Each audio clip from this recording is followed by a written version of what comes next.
ఈరోజు Machilipatnam government hospital పరిసర ప్రాంతాల్లో స్వామి గారు వార్డు ఇవాళ కొల్లు రవీంద్ర గారు అలాగే కూటమి నాయకులు అందరూ కలిసి ఈ రోజున మొక్కలు నాటే కార్యక్రమాన్ని ప్రారంభించారు. ఎందుకంటే మొక్క అనేది తను బతుకుతూ మనకు నీడనిస్తుంది, మనం బతుకుతూ అనేక మందికి నీడనివ్వాలి అనే ఒక ఆలోచనతో పెద్ద ఆలోచన చేస్తున్నారు. మొక్కలున్న ఏరియా అంతా కూడా చూస్తున్నాం. ఇవాళ బెంగళూరు కావచ్చు, లేకపోతే గోదావరి జిల్లా కావచ్చు, మొక్కలు ఎక్కడైతే ఉన్నాయో ఆ యొక్క ప్రజలు కూడా ఆరోగ్యంగా ఉన్నారు. చాలా అక్కడ ఉన్న పరిస్థితులన్నీ కూడా చాలా బలంగా ఉన్నారు అని కూడా వాతావరణం కూడా మనం కూడా మొక్కలు పెంచుతాం. మొక్కలు ప్రతి ఒక్కరు కూడా ఒక రోజుకు ఒక మొక్క ప్రతి ఒక్కరు కూడా పెంచండి.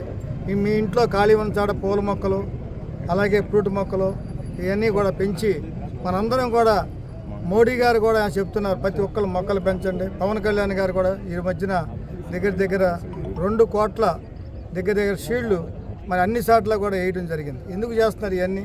ఎన్నో పనులు మానుకుని అంటే వాతావరణంలో మార్పు వచ్చేసింది. వాళ్ళు పడాల్సిన టైంలో వర్షాలు పడతలా, కురవాల్సిన మరి ఎండలు వేయాల్సిన టైంలో ఎండలు వేయట్లా. వాళ్ళు చూసారని వర్షాలు లేక రైతులు అల్లాడిపోతున్నారు. ఇవన్నిటికి కారణం ఏంటంటే వాతావరణంలో మార్పు వచ్చిందంటే ప్రకృతిని మనం కాపాడుకుంటున్నాం. నాకెందుకులే ప్రభుత్వం అనుకుంటున్నారు. మనందరం కూడా బాధ్యతగా ఉంటూ మన వాతావరణాన్ని మన పరిసర ప్రాంతాలని అన్నీ కూడా కాపాడుకోవాలని కోరుకుంటున్నాం.